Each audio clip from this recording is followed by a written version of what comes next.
नमस्कार विद्यार्थी मित्रांनो.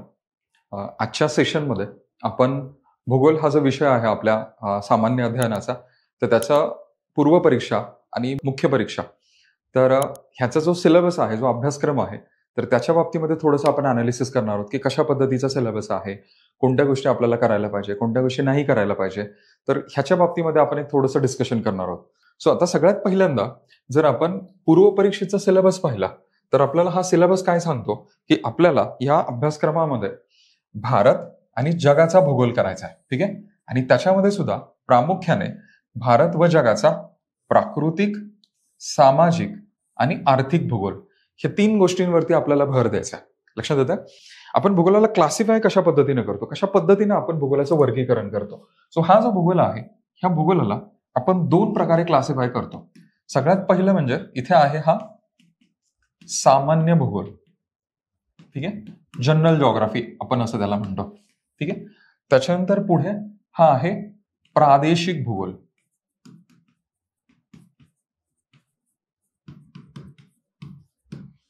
ठीक आहे. आता हा जो सामान्य भूगोल आहे, तर ह्या सामान्य भूगोलाचे पुन्हा 2 भाग आपण करतो. एक म्हणजे हा आहे प्राकृतिक भूगोल, जो आपल्या प्रिलिम्सच्या सिलेबसमध्ये मेन्शन केलेला आहे. ठीक आहे. आणि दुसरा जो आहे, जो भाग मेन्शन केलेला नाही पण तो आपल्याला अभ्यासायचा आहे, तो म्हणजे मानवी भूगोल. ठीक आहे. सो आता प्राकृतिक भूगोलामध्ये पृथ्वीची जी प्राकृतिक वैशिष्ट्य आहेत, तर त्यांचा इथे आपण अभ्यास करतो. म्हणजे शिलावरण, वातावरण वगैरे ह्यांचा डिटेलमध्ये आपण इथे अभ्यास करतो. मग प्राकृतिक भूगोलामध्ये काय काय येतं, तर सगळ्यात पहिल्यांदा आपल्याला वाचायचं आहे भूरूपशास्त्र. ठीक आहे. सो भूरूपशास्त्र किंवा त्याला आपण म्हणतो geomorphology. So it is also called as a geomorphology. ठीक आहे. त्याच्यानंतर दुसरं तुम्हाला वाचायचं आहे हवामानशास्त्र. हवामानशास्त्र हवामानशास्त्र म्हणजे त्याला आपण म्हणतो climatology. So this is called as a climatology. त्याच्यानंतर तिसरं आपल्याला अभ्यासायचं आहे की सागरशास्त्र, किंवा आपण त्याला ओशनोग्राफी असं म्हणतो. ओशनोग्राफी. त्याच्यानंतर चौथं जैवभूगोलशास्त्र किंवा जैवभूशास्त्र किंवा जैवभूगोलशास्त्र, त्याला आपण सिम्पली म्हणतो बायोजिओग्राफी. So this is a बायोजिओग्राफी. आणि 5वा महत्वाचा सेक्शन येतो, तो म्हणजे पर्यावरण भूगोल. सो पर्यावरण भूगोल किंवा आपण त्याला म्हणतो एन्व्हायरमेंटल जॉग्राफी. ठीक आहे. सो प्राकृतिक भूगोल जो प्रिलिम्स मध्ये सिलेबस मध्ये मेन्शन केलेला आहे, तर त्याच्या अंडर तुम्हाला हे सगळ्या गोष्टी तुम्हाला इथे अभ्यासायच्या असतात. लक्षात आलं? सो आता भूरूपशास्त्र म्हणजे काय, तर भूरूपशास्त्र म्हणजे इथे पृथ्वीचं जे शिलावरण आहे त्याचा आपण अभ्यास करतो. मग थोडक्यामध्ये इथे आपण काय काय अभ्यासतो बघा, तर पृथ्वीच्या अंतरंगापासून त्याच्यानंतर इथे इव्हन ह्याच्या सुरुवात करण्याच्या आधी सूर्यमाला वगैरे, तर त्याच्या बाबतीमध्ये सुद्धा एक बेसिक तुम्हाला माहिती पाहिजे. आता तसे क्वेश्चन्स येत नाहीत म्हणा, पण थोडंफार तिथूनही सुरुवात आपण करूयात की पृथ्वीची निर्मिती कशी झाली, सूर्यमाला, सूर्यमालेतले वेगवेगळे ग्रह, त्यांच्याबद्दलच्या थोड्याफार गोष्टी. त्याच्यानंतर भूरूपशास्त्रामध्ये इथे पृथ्वीचं अंतरंग, खडक, खनिज, वेगवेगळ्या प्रकारची भूरूप, लक्षात आलं, नदीने तयार केलेली भूरूप, हिमनदीची भूरूप, अशी वेगवेगळी भूरूप. त्याच्यानंतर भूकंप, ज्वालामुखी, पृथ्वीवरती जे काही भूअंतर्गत बहिर्गत शक्ती काम करतात, तर त्याच्या बाबतीमध्ये तुम्हाला डिटेलमध्ये माहिती पाहिजे. लक्षात आलं? सो हे झालं भूरूपशास्त्र. तसं तुलनेने हा जर हिस्सा तुम्ही पाहिला, तर इथे असणाऱ्या टॉपिकचं प्रमाण खूप जास्त आहे. हा जो सेक्शन आहे, तर ह्या सेक्शनमध्ये जर तुम्ही पाहिलं तर तुलनेत खूप मोठा सेक्शन आहे. ठीक आहे. याच्यावरती क्वेश्चनचं प्रमाण एवढं जास्त नाही. युपीएससीला जर पाहिलं तर प्रिलिम्सला हवामानशास्त्रावरती बऱ्यापैकी क्वेश्चन्स दिसतात. ठीक आहे. आता हवामानशास्त्र म्हणजे काय, तर पृथ्वीवरती जे वातावरण आहे, तर त्या वातावरणाचा आपण अभ्यास करतो. वातावरण म्हणजे पृथ्वीभोवती जे काही हवेचं आवरण आहे, जे पृथ्वीच्या ग्रॅव्हिटेशनल फोर्सनी पृथ्वीने पकडून ठेवलंय, तर त्याचा आपण इथे अभ्यास करतो. मग त्याच्यामध्ये वातावरणाची रचना, घटक, वातावरणामध्ये जे काही तापमान, आर्द्रता किंवा पर्जन्य, हे जे सगळ्या गोष्टी आहेत, तर ह्यांचा सगळा डिटेलमध्ये आपण अभ्यास करतो. आवर्त, प्रत्यावर्त, हवामानाचे वेगवेगळे प्रकार, हे सगळं आपण इथे अभ्यासतो. सागरशास्त्रामध्ये पृथ्वीच्या जलावरणाबद्दल आपण अभ्यास करतो. म्हणजे थोडक्यामध्ये पृथ्वीचा 70-72% भाग आपल्याला माहिती की पाण्याने वेढलेला आहे. तर ह्या सागर तळांची रचना, सागर जलाचे गुणधर्म, मग त्याच्यामध्ये सागर जलाचं तापमान, क्षारता, घनता, सागरजलाच्या हालचाली, मग त्याच्यामध्ये भरती ओहोटीच्या लाटा, सागरी प्रवाह, रेग्युलर ज्या सागरी लाटा असतात त्या, सुनामी लाटा, ह्यांचा आपण अभ्यास करतो. ठीक आहे. प्रवाळ, सागरी कायदे, सागरी संसाधनं, ह्या सगळ्या गोष्टी आपण इथे अभ्यासतो.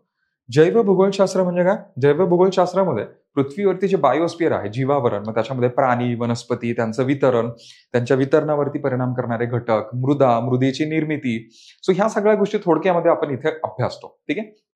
त्याच्यानंतर पर्यावरण भूगोल. आता हा जो पर्यावरण भूगोलाचा हिस्सा आहे, तर ह्याच्यामध्ये जे पर्यावरणाचा सब्जेक्ट आपण वेगळा शिकतो, तर त्या गोष्टी इथे तुम्हाला अभ्यासायच्या आहेत. म्हणजे इकोसिस्टम, इकोलॉजी, त्याचे काही प्रिन्सिपल्स असतात, प्रदूषण, प्रदूषणाचे प्रकार, जैवविविधता, तर त्याचं कन्झर्वेशन कसं करतात वगैरे, थोडक्यामध्ये ह्या सगळ्या ज्या गोष्टी आहेत तर ह्या इथे आपण अभ्यासतो. आता पर्यावरण भूगोल हा मुद्दा मुळातच वेगळा आहे, लक्षात आलंय.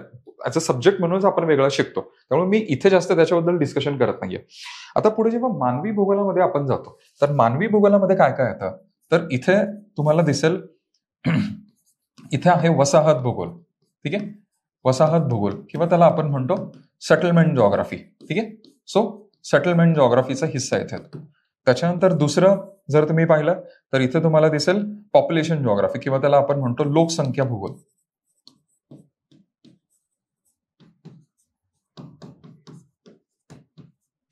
किंवा पॉप्युलेशन जॉग्राफी.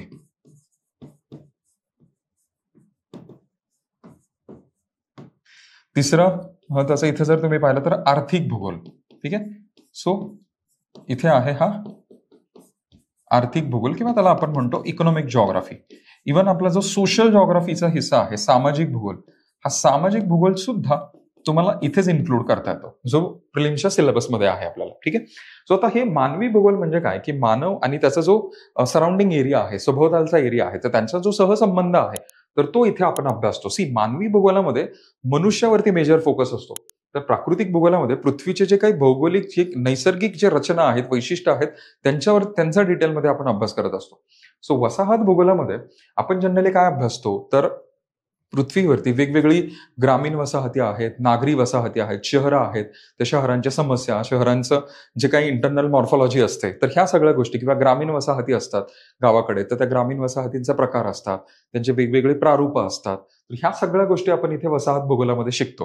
मुख्यत्वे युपीएससीचं जर तुम्ही पाहिलं तर मेन्समध्ये सिलेबसमध्ये हा मुद्दा मेन्शन नाहीये, पण त्यांनी नागरीकरणावरती वगैरे, मिलियन प्लस सिटीजवरती मेन्समध्ये प्रश्न विचारलेले दिसतात. इव्हन प्रिलिम्समध्ये पण ऑब्व्हियसली क्वेश्चन्स आहेत. लोकसंख्या भूगोल जो आहे, हा लोकसंख्या भूगोल म्हणजे काय, की एखाद्या एरियाचं जे डेमोग्राफिक्स आहे, म्हणजे लोकसंख्येचं वितरण, डेन्सिटी, सेक्स रेशो, लोकसंख्येवरती परिणाम करणं एक महत्वाचा घटक म्हणजे मायग्रेशन, स्थलांतर. लास्ट इयर क्वेश्चन विचारलेला स्थलांतरावरती युपीएससीने. सो स्थलांतर वगैरे ह्या सगळ्या गोष्टी आपण इथे अभ्यासतो. ठीक आहे. किंवा डेमोग्राफिक विंटरवरती मेन्सला प्रश्न विचारलेला, तो ह्या सेक्शन मधून आलेला. ठीक आहे. त्याच्यानंतर आर्थिक भूगोल, जसं मी मगाशी तुम्हाला म्हणलं, की ज्या आर्थिक क्रिया असतात, प्राथमिक, दुय्यम, तृतीय, नैसर्गिक संसाधनांचं वितरण, त्याचा अभ्यास आपण इथे थोडक्यामध्ये करतो. आणि सामाजिक भूगोल म्हणजे जे काही ग्रामीण नागरी समाज आहेत, आदिवासी समाज आहेत, पर्टिक्युलरली आफ्रिका असेल किंवा अमेझॉनचं रेन फॉरेस्ट असेल, तर त्या ठिकाणी, किंवा साऊथ ईस्ट एशियामध्ये काही ट्राईब्स दिसतात, जमाती दिसतात, तर त्यांच्या बाबतीमध्ये जो काय आपण अभ्यास करतो, दिस इज अ सामाजिक भूगोल. लक्षात आलं. सो थोडक्यामध्ये जर हा सामान्य भूगोल जर तुम्ही पाहिला, तर ह्या सामान्य भूगोलामध्ये प्राकृतिक आणि मानवी भूगोल हे एवढे मोठे मोठे सेक्शन्स येतात. ठीक आहे. आणि मग हे सगळं झाल्यानंतर मग आता प्रादेशिक भूगोल म्हणजे काय, तर प्रादेशिक भूगोल म्हणजे काय, की आता फॉर एक्झाम्पल भारताचा भूगोल. सो इथे भारताचा भूगोल,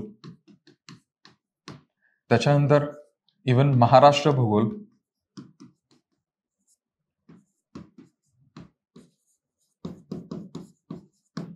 किंवा तिसरं जगाचा प्रादेशिक भूगोल.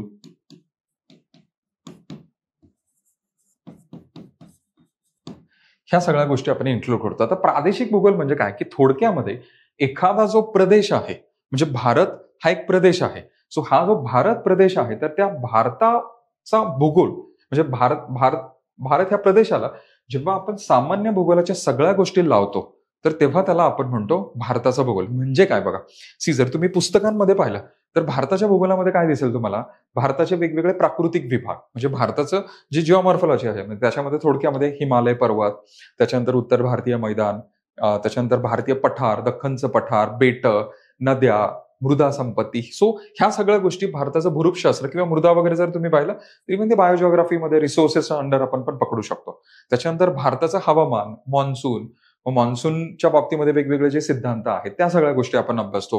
किंवा भारतामध्ये शहरांच्या समस्या, नागरीकरणाच्या समस्या, भारतामध्ये जी काही लोकसंख्या आहे त्या लोकसंख्येचा आपण अभ्यास करतो. भारतातले उद्योग, दळणवळण, रस्ते, रेल्वे मार्ग, ह्या सगळ्या गोष्टी आपण भारताच्या भूगोलामध्ये शिकतो. सो भारताचा भूगोल म्हणजे काय की एखादा प्रदेश आहे, म्हणजे फॉर एक्झाम्पल भारत हा जो प्रदेश आहे तर ह्या प्रदेशाला जेव्हा आपण ही सामान्य भूगोलाच्या सगळ्या गोष्टी लावतो, ह्या ज्या सगळ्या गोष्टी जेव्हा आपण लावतो तेव्हा त्याला आपण म्हणतो भारताचा भूगोल. So same goes with Maharashtra भूगोल. सो महाराष्ट्र भूगोलामध्ये जरी तुम्ही पाहिलं तर महाराष्ट्र हा जो रिजन आहे त्याचा होलसम आपण अभ्यास करतो, म्हणजे त्याला सगळ्या गोष्टी जेव्हा आपण लावतो त्याला आपण म्हणतो महाराष्ट्र भूगोल. ऑब्व्हियसली आपल्याला युपीएससीला महाराष्ट्र भूगोल नाही, पण मी एक एक्झाम्पल म्हणून सांगतोय तुम्हाला की हे प्रादेशिक भूगोलामध्ये येतं. जगाचा प्रादेशिक भूगोल म्हणजे काय की जगाचा प्रादेशिक भूगोल म्हणजे एखादा सपोज आता कॉन्टिनेंट आहे, आता म्हणजे for example suppose north American continent आहे, ठीक आहे. सो हा जो नॉर्थ अमेरिकन कॉन्टिनेंट आहे तर नॉर्थ अमेरिकन कॉन्टिनेंट किंवा उत्तर अमेरिका हा जो कॉन्टिनेंट आहे तर त्याच्या बाबतीमध्ये जेव्हा आपण होलसम अभ्यास करतो, म्हणजे उत्तर अमेरिकेमध्ये असणारे देश, त्यांच्या राजधान्या, त्याला आपण पॉलिटिकल जॉग्राफी असंही म्हणतो, राजकीय भूगोल. मग इथली महत्वाची जी काही भौगोलिक वैशिष्ट्य आहेत, म्हणजे इथे या ठिकाणी जर तुम्ही पाहिला तर इथे रॉकीज पर्वत आहे, इथे ग्रेट प्लेन्सचा रिजन येतो ज्याला प्रेरीज असं आपण म्हणतो, किंवा इथे जर तुम्ही पाहिलं तर इथे ही पंचमहासरोवर येतात, इथे लेक सुपिरियर वगैरे वगैरे. सो ही सगळी भौगोलिक वैशिष्ट्य आपण अभ्यासतो. त्याच्यानंतर अमेरिकेतली महत्वाची जी काही इंडस्ट्रीज आहेत तर त्याच्या बाबतीमध्ये आपण शिकतो की बाबा एरोप्लेन इंडस्ट्री कुठे आहे, टायर इंडस्ट्री कुठे आहे, किंवा मीट पॅकेजिंग सेंटर्स कुठे कुठे आहेत. सो तो आर्थिक भूगोल झाला, लक्षात आलं. सो इथे अमेरिका, नॉर्थ अमेरिका पर्टिक्युलरली ह्या कॉन्टिनेंटला जेव्हा आपण सगळ्या अँगलनी अभ्यासतो, this is called as a north अमेरिकेचा प्रादेशिक भूगोल. सो थोडक्यात प्रादेशिक भूगोल म्हणजे सामान्य भूगोलाच्या सगळ्या गोष्टी जेव्हा आपण इथे लावतो, दिस इज कॉल्ड एज अ प्रादेशिक भूगोल. लक्षात येतं. सो हा झाला आपला प्रिलिम्सचा सिलेबस.